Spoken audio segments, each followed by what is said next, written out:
सबसे बढ़कर कौन। 8वीं कहानी। अंग देश के एक गांव में एक धनी ब्राह्मण रहता था। उसके 3 पुत्र थे। एक बार ब्राह्मण ने एक यज्ञ करना चाहा। उसके लिए एक कछुए की जरूरत हुई। उसने तीनों भाइयों को कछुआ लाने को कहा। वे तीनों समुद्र पर पहुंचे। वहां उन्हें एक कछुआ मिल गया। बड़े ने कहा, मैं भोजनचंग हूँ, इसलिए कछुए को नहीं छूऊंगा।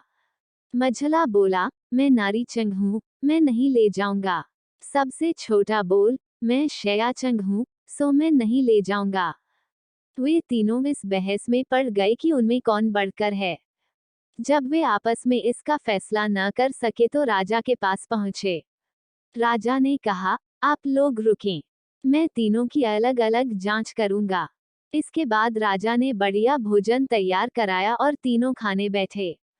सबसे बड़े ने कहा, मैं खाना नहीं खाऊंगा, इसमें मुर्दे की गंध आती है। वह उठकर चला। राजा ने पता लगाया तो मालूम हुआ कि वह भोजन शमशान के पास के खेत का बना था। राजा ने कहा, तुम सचमुच भोजन चंग हो, तुम्हें भोजन की पहचान है।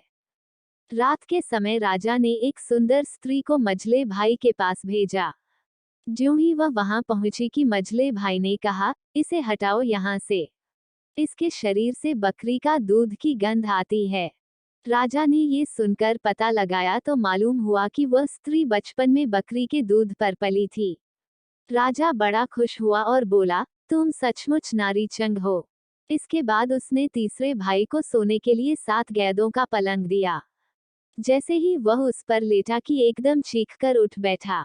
लोगों ने देखा, उसकी पीठ पर एक लाल रेखा खींची थी। राजा को खबर मिली तो उसने बिछौने को दिखवाया।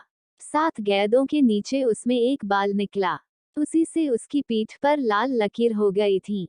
राजा को बड़ा अचरज हुआ। उसने तीनों को 1-1 लाख अशर्फियां दी। अब वे तीनों कछुए को ले जाना भूल गए, वहीं आनंद से रहने लगे। इतना कहकर बेताल बोला, हे राजा, तुम बताओ, उन तीनों में से बढ़कर कौन था। दोस्तों, आपको ये कहानी कैसी लगी? ऐसे ही कहानी सुनने के लिए वीडियो को लाइक, सब्सक्राइब और शेयर करने का कृपा करें। धन्यवाद।